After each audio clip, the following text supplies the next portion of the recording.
What's going on, guys? Nick Lessigore here, Exit 12 Homebrew, in the basement, in the brewery of Exit 12 Homebrew. And today, we are doing something very special. It is windy out.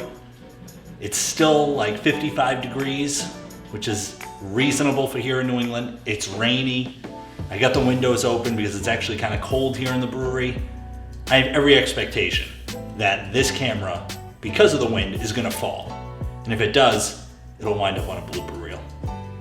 Anyway, as I mentioned, today we're doing something very special. We are gonna be transferring into a barrel. This is a 5-gallon Balcones whiskey barrel. Could be Balcones. I'm not a spirits drinker too much, but this is a 5-gallon barrel that Brandon gifted me before he got into home brewing. And he gave it to me as a best man's gift from when he got married to my cousin Heather. Very cool gift. We've used this once already on an iteration of Once in a Lifetime, which I've sent to quite a few home brewers to review on camera, and they all seem to really enjoy it.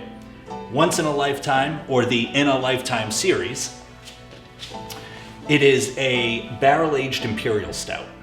And we add different adjuncts in it every year. We brew it every year. Initially, Once in a Lifetime was to celebrate the wedding to my wife, Katie, and we gave it away among a few other beers as party favors. The first iteration was in a barrel that, because it's a collab beer originally by Jack DeBoss. It was a collaboration with myself and Jack DeBoss Brewing, which are two of my best friends that used to homebrew, and we utilized a 10-gallon barrel they had because it was a 10-gallon batch. Ever since the second year, Brandon and I utilized this barrel, and now we're going on Thrice in a Lifetime. So that's 3 beers. And the third one, I actually have sitting up here. It's been sitting for quite a while. We brew it every August, aside from when we had my son 2 Augusts ago, so 2 years ago.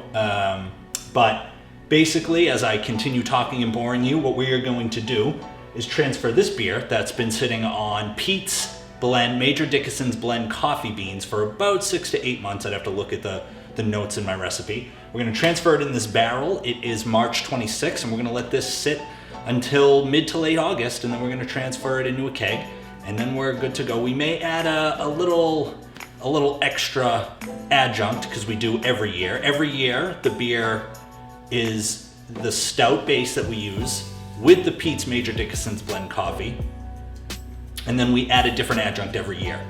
So the first year was cacao nibs, the second year was coconut and almonds, and this year we're thinking raspberry, but we're not 100% sure. Regardless, this barrel has been sitting for quite a while.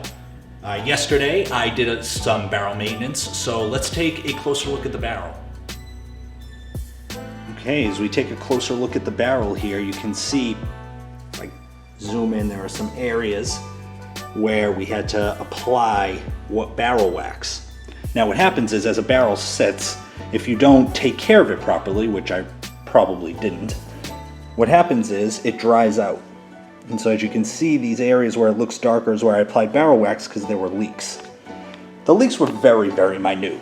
But what happens is, over time, if you don't take care of a barrel, it dries out if you don't have liquid in it, and what can happen is when you refill it to test it, or whatever the case may be, you can experience the wood contracts, and what happens is you can experience leaks.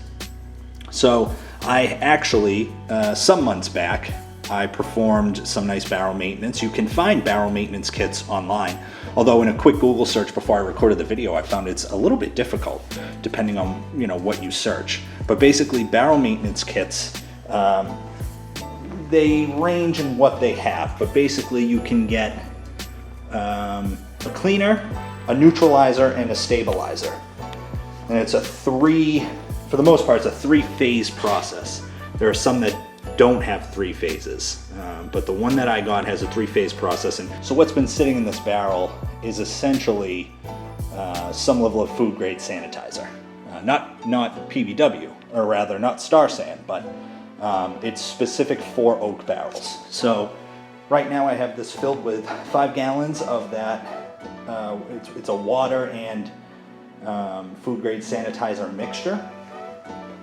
And so now what we're going to do is transfer this stout into the barrel. So let's start the transfer process. All right, what I've done is taken some generic tubing, ran it through a cleaner, a water, and a sanitizer cycle. Simple yellow clamp. I'm going to clamp it onto the SS BrewTech fermenter, and I'm going to drain the barrel, and we're going to be good to go. All right. You don't need to do this. I don't think it's particularly helpful. I've never done it before myself, but just thinking in terms of pressure fermentation and always having CO2 and making sure that the product that you have in the fermenter is avoiding things like oxidation and other off flavors that could be attributed to an overabundance of oxygen in the product. I'm gonna try something. I'm gonna throw a shot of CO2 in here. Now what's probably gonna happen is it's just going to escape right out of the barrel as I'm transferring anyway, so it doesn't really matter, but there is CO2 in the product. So it'll be interesting to see if it's any less or more shelf stable, or if there's any type of oxidation in the beer when it's time to drink it, keg it and drink it. But why not try? See what happens. Okay.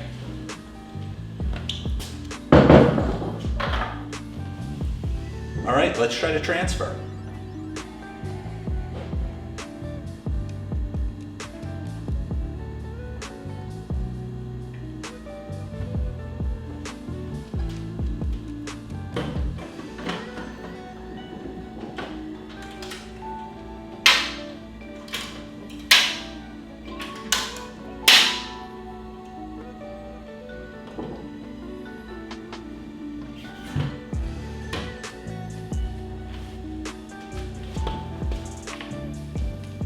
Oh, that smells so good. I get chocolate, I get a nice heat coming off of it. The coffee beans are very, very well represented.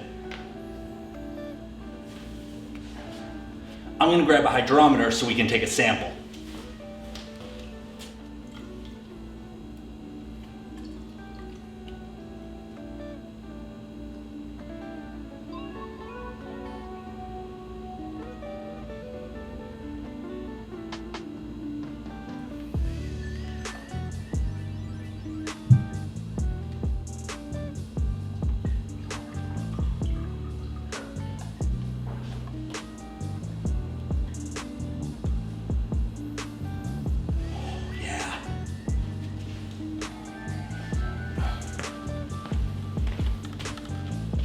Look at that.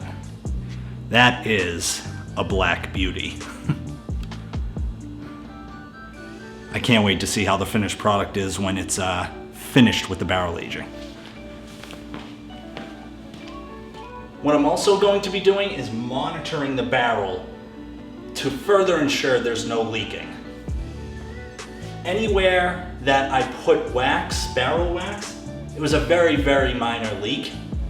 And I probably didn't even need the barrel wax because after I filled up the barrel fully with water, the leaking stopped. So what I did was plugged up any areas I could find with barrel wax, and then I let this sit overnight with 5 gallons of that water and sanitizer mixture, the barrel sanitizer mixture, overnight with a couple of rags under it to see if there was any dripping. If I could find any dripping, not a single drip. So smell in the barrel, it smells fantastic. This is the second use on the barrel, so unless we get into barrel-aged sours or something, this is probably the last time I'm gonna use this barrel for an Imperial Stout. As far as I'm aware, you can only use barrels twice for, ales. Maybe you throw in a lager in there, who knows? Barrel-aged lager, sure. But I could be wrong. Let me know. We're gonna come back when this baby's all done.